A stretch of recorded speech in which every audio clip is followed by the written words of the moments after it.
beneath the thunder's call.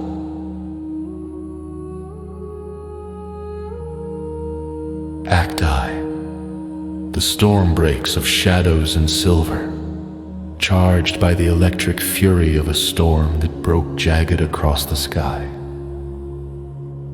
Rain fell in torrents, each droplet a tiny shard of the heavens, rattling the canopy with its relentless force. Beneath this watery onslaught, a brother named Eamon carried his sister, Maya, her weight as light as a whisper against his back. Eamon's boots sank into the muddy earth, each step a struggle against the growing cataract beneath his feet. The forest, once a refuge of silence and serenity, now roared with the sound of 1,000 rivers, each clambering to be heard over the others.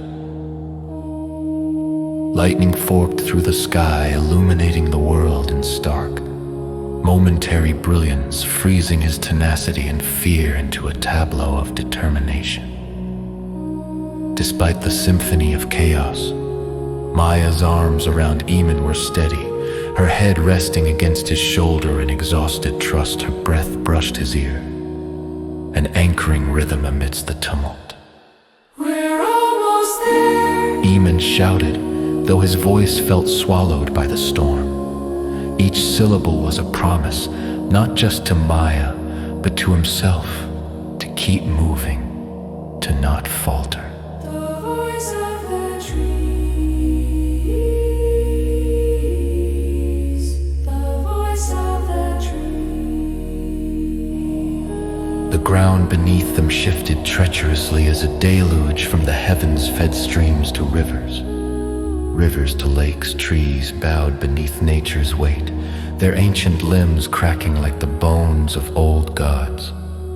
Eamon's heart raced with the urgency of preservation, yet within the maelstrom he felt a warmth spreading, a glow that was not of the storm.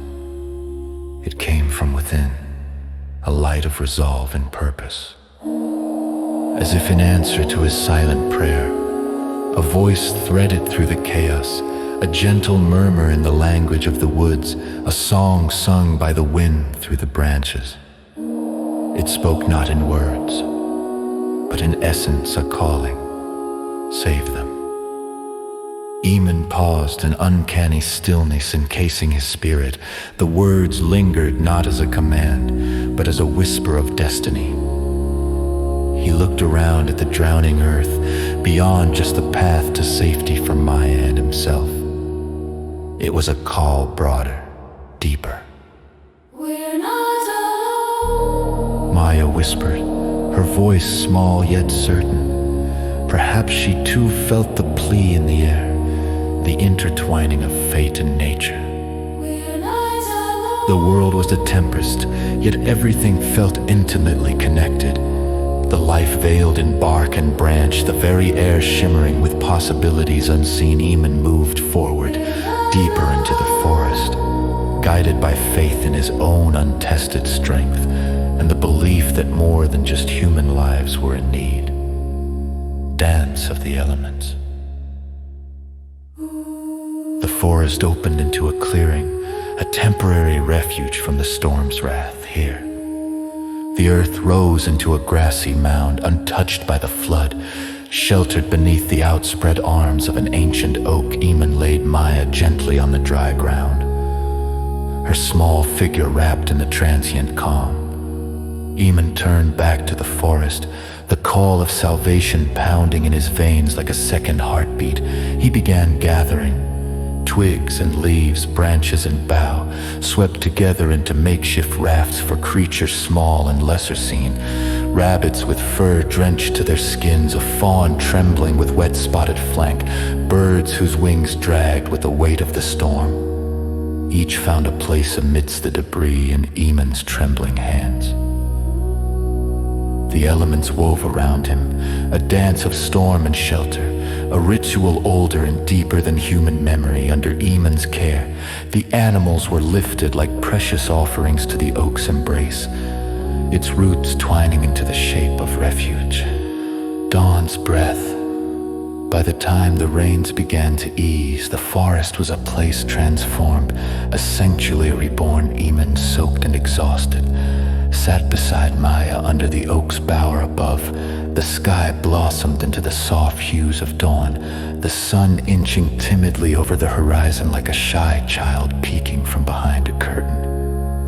Watch the golden light spill over the landscape, each ray a gentle hand brushing away the remnants of the night and storm. The forest began to stir, awakening like a giant from slumber. Its sounds no longer of protest but of rebirth, birds chirping joyful arias, the wind whispering secrets only trees could hear. Thank you, Maya murmured. Her voice a delicate echo of the Good number. morning. Her eyes open, twin pools of gratitude under the broadening light. Eamon turned to her, a smile curling up his tired face. He felt the voice of the woods still within him, a constant note of peace and purpose in this dawn amidst the echoes of the storm. The promise of new beginnings glimmered, a reminder that even in the fiercest turmoil, hope soared on wings, waiting for those who dared to answer its call. In the tranquil embrace of the morning, beneath the oak's protective arms, brother and sister watched the world begin anew, the remnants of the night's tempest washed away by the cleansing breath of dawn.